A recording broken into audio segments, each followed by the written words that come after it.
It is 3:58 a.m., September 15, 1940. Over the rolling fields of Kent, the night air trembles with the deep hum of engines. Black silhouettes of Heinkel bombers cut across the moonlight, their formation tight and confident. In their cockpits, Luftwaffe crews check their watches.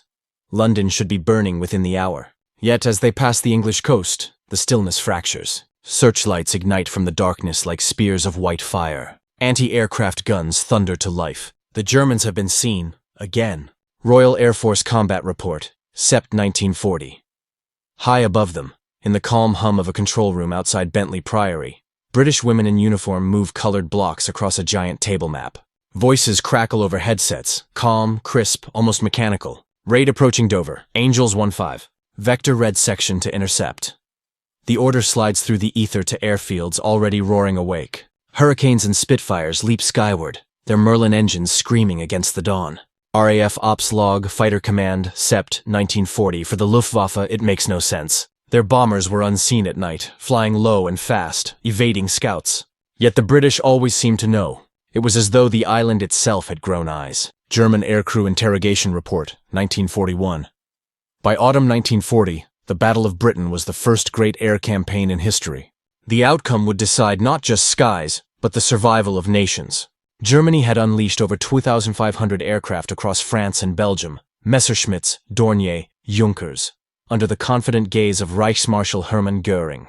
Britain could muster barely 650 operational fighters at any one time. On paper, the balance was hopeless. Yet time and again, Luftwaffe raids found Spitfires waiting in perfect position. Luftwaffe Order of Battle, OG 1940. The secret wasn't luck. It wasn't spies. It was something else. Something so advanced that even German scientists dismissed it as impossible. A strange forest of steel towers scattered along the British coastline. Cold, humming, and invisible to the naked eye. The Germans had seen them in reconnaissance photos, but assumed they were radio transmitters or navigation beacons. In truth, they were part of a weapon unlike anything ever built before, the Chain-Home radar system. Air Ministry Technical File, 1939. Its story began not in battle, but in 1935. With a quiet experiment on the Suffolk coast. British physicist Sir Robert Watson Watt, a reserved engineer with a taste for precision, had been asked by the Air Ministry if death rays were possible, an idea circulating through Europe's darker corners of science fiction. Instead of dismissing the absurd, Watson Watt proposed something else. Not a ray to destroy aircraft, but a means to see them. Within months, his team had detected a bomber using reflected radio waves. The signal was crude but real. A ripple in the ether that could mean the difference between life and annihilation. Watson Watt Laboratory Notes, Feb 1935. By 1938, Britain's eastern coast bristled with radar masts. Each tower, rising more than 350 feet, could detect aircraft nearly 120 miles away. The engineers, many fresh from university, worked around the clock, refining oscillators, calibrating receivers, and welding steel through freezing winds. They called it Chain-Home. The name sounded dull, bureaucratic, perfect camouflage for a miracle. Ministry of Supply Progress Report 1938. Inside the network, information flowed like blood through arteries. Signals traveled from towers to filter rooms, then to Fighter Command's nerve center at Bentley Priory. The system could measure range, direction, and, by timing echoes, altitude. Controllers then dispatched squadrons to intercept before the enemy even crossed the channel. For the first time in warfare, men were fighting not by eyesight, but by data. RAF Radar Operations Memo, July 1940. To the Luftwaffe, the pattern was maddening. They struck at dawn, only to find British fighters waiting. They switched to dusk raids, same result. Göring raged in conference rooms, suspecting treachery, divine luck, even British clairvoyance. Pilots returned exhausted, describing Spitfires appearing from nowhere, like hawks materializing from the clouds. It was like they knew our course before we flew it, one veteran later recalled. Post-war debriefing, 1946. The irony was that the Germans had their own radar scientists, men like Dr. Hans Hollmann. But their leadership saw the technology as a laboratory toy, not a battlefield weapon. They preferred brute force, more planes, more bombs.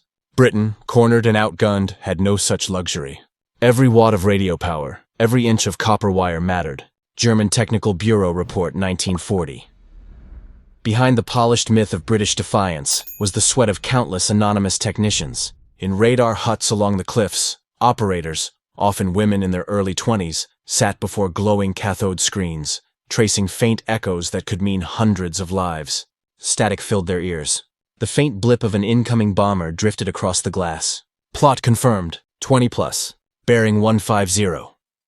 Their voices, calm but urgent, rippled through phone lines into the command web. WAF operator diary, AUG 1940. The system was fragile. Towers could be bombed, cables severed. But Britain's engineers had anticipated this. Redundancy, overlapping coverage, and mobile repair units kept the net alive. Each link reinforced the next. In effect, Britain had built one of the world's first integrated command and control networks, a digital nervous system before the digital age. Bawdsey Research Station log, June 1940, and it worked with chilling precision. On August 15, 1940, the Luftwaffe launched Adlertag, Eagle Day, a massive coordinated assault designed to break the RAF once and for all. Over 1,700 aircraft filled the skies, yet before they reached their targets, every British squadron had been scrambled with mathematical timing. The Germans lost 76 planes that day, their worst single-day loss of the campaign. Göring was speechless. U.S. Army Air Force's Historical Study No. 85, 1945. Still, the British faced their own doubts. Radar was young, untested under total war. Many pilots distrusted it, preferring the human eye. Others saw it as a miracle beyond understanding. "It's like fighting with a ghost in your corner," one Spitfire leader wrote in his diary. RAF Pilot Journal, Sept. 1940, in London's war rooms, Prime Minister Winston Churchill studied the reports.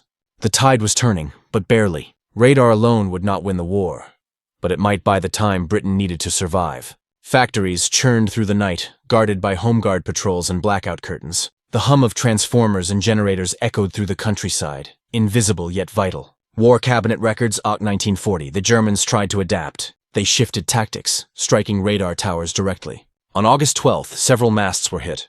Operators killed, transmitters shattered. Yet within 48 hours, they were repaired. The Luftwaffe's fury only hardened British resolve. Every rebuilt tower became a symbol, a steel skeleton against the storm. British Home Office Damage Report 1940. By mid-September, Hitler's invasion plans, Operation Sea Lion, were suspended indefinitely. Britain stood alone, battered but unbroken, its coastline alive with unseen power. Few yet understood how close the margin had been. The radar network had operated on the knife's edge. One prolonged attack, one breakdown in coordination, and the entire system could have collapsed. But it didn't. Now, as the fires of London flicker beneath the bomber streams, the mystery deepens. Across the Channel, German intelligence begins to suspect something extraordinary. But they are still in the dark. Britain's secret remains hidden behind a veil of static and steel. And soon, the Germans would discover, too late, that what they thought was just radio noise was, in fact, the heartbeat of their own defeat. The first German reconnaissance reports on Britain's mysterious coastal towers described them as civil radio masts, likely for navigation. Luftwaffe reconnaissance file, May 1939. Yet within a year, those unremarkable silhouettes of steel would become the most critical line of defense in modern warfare. A web of energy, mathematics, and human intuition that transformed the British Isles into an early warning fortress. The world had never seen a system like it, and not even its creators fully grasped its revolutionary implications.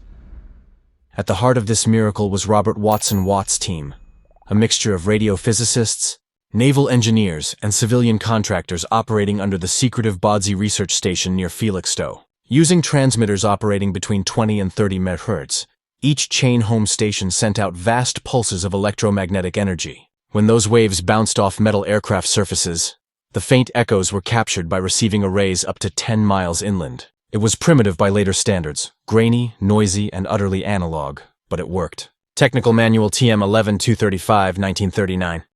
The system's power lay not in the towers themselves, but in their integration.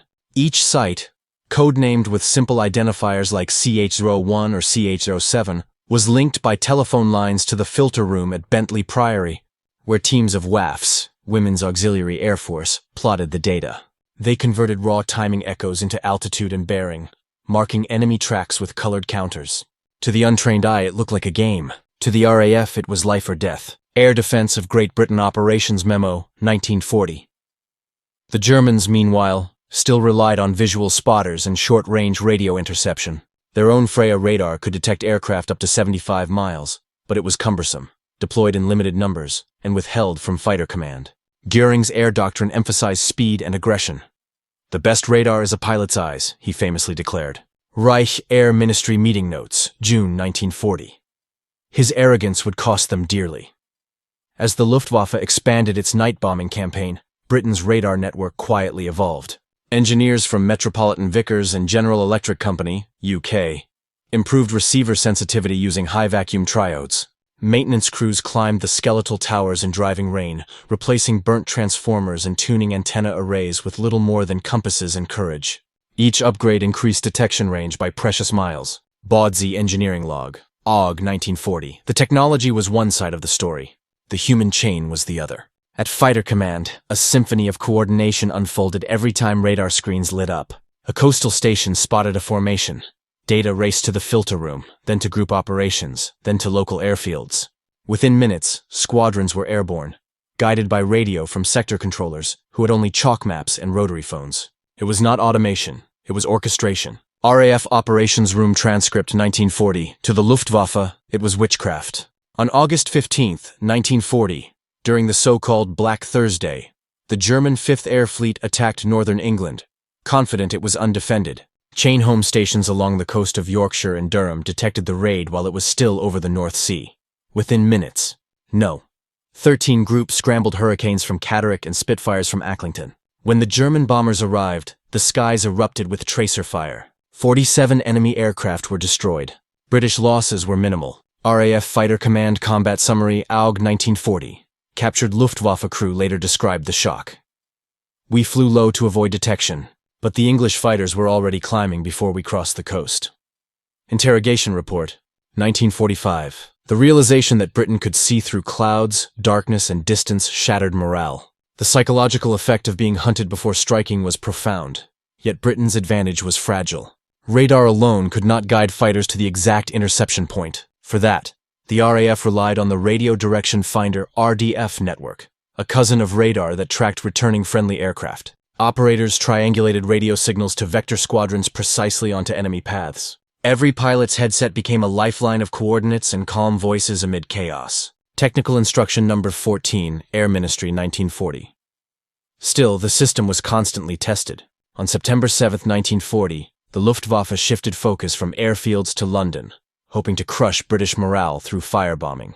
That evening, radar stations from Dover to Ventnor reported wave after wave of echoes, hundreds of blips converging on the capital.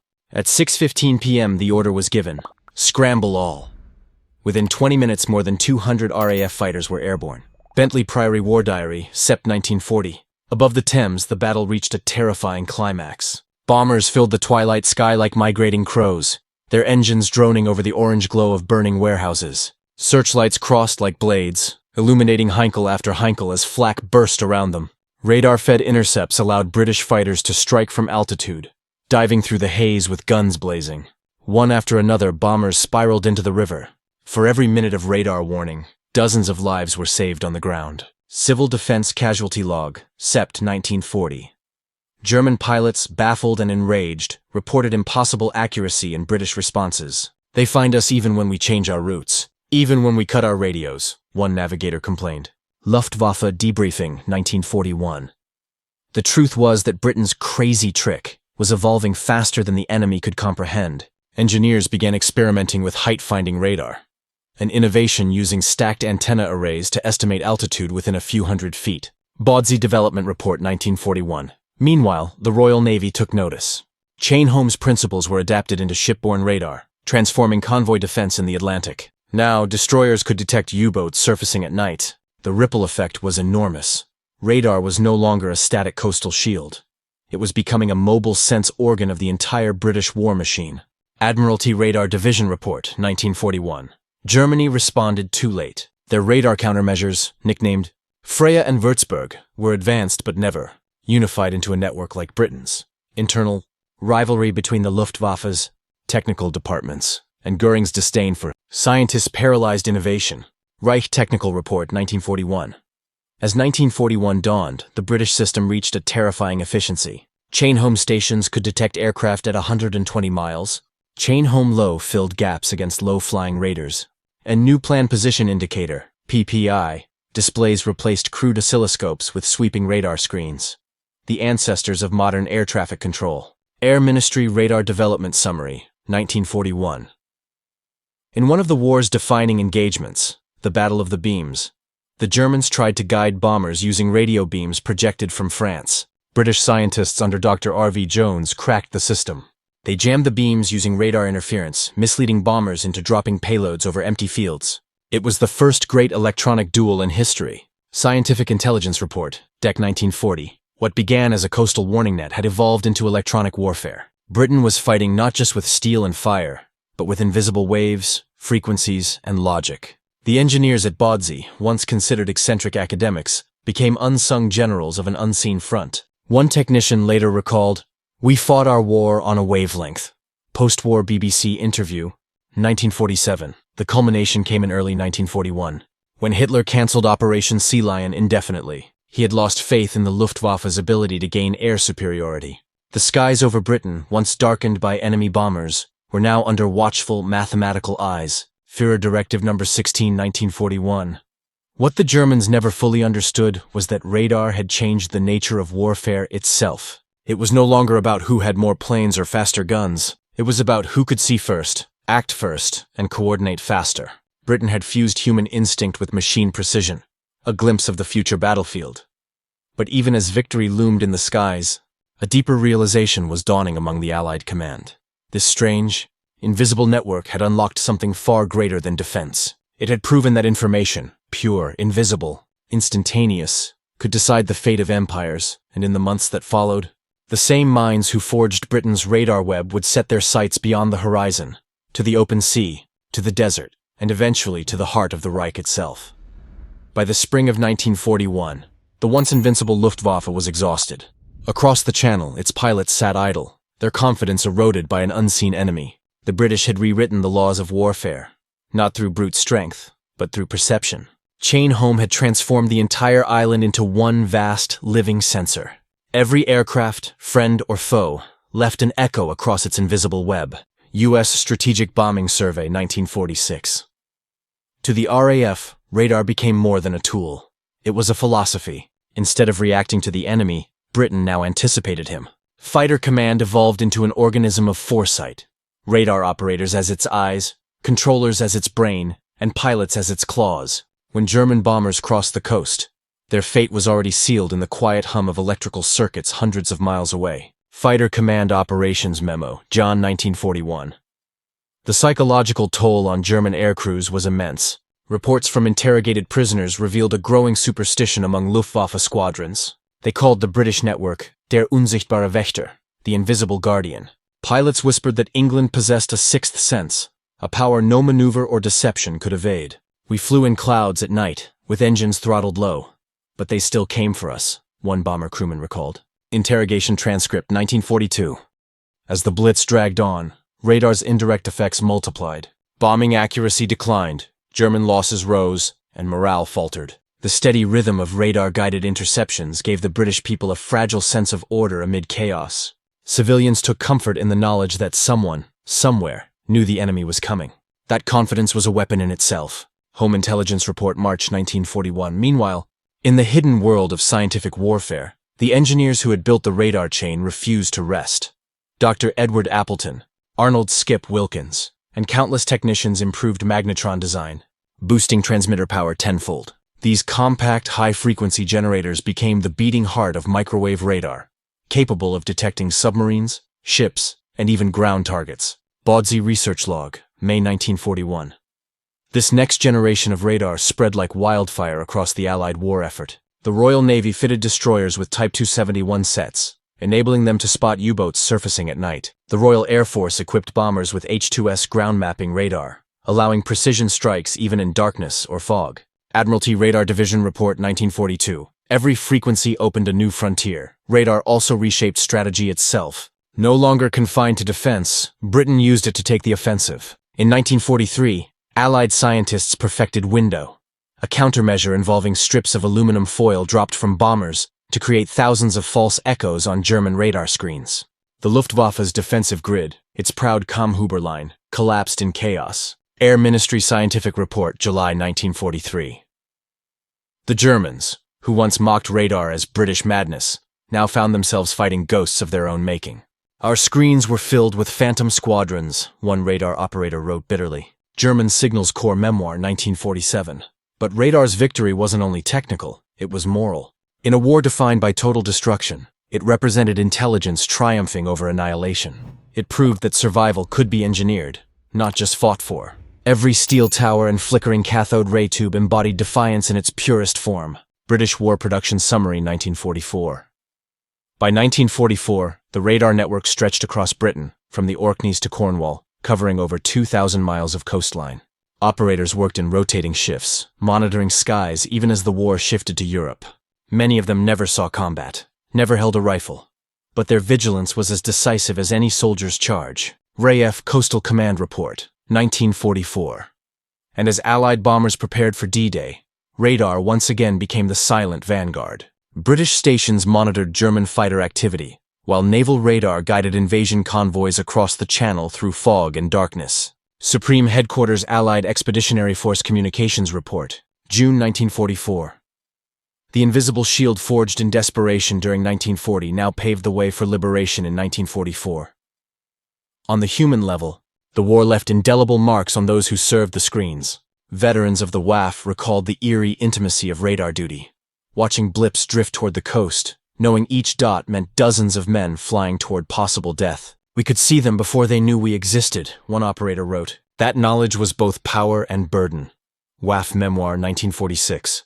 For the engineers, radar became both triumph and torment. Robert Watson Watt, once dismissed as eccentric, was knighted but later lamented the cost of his creation.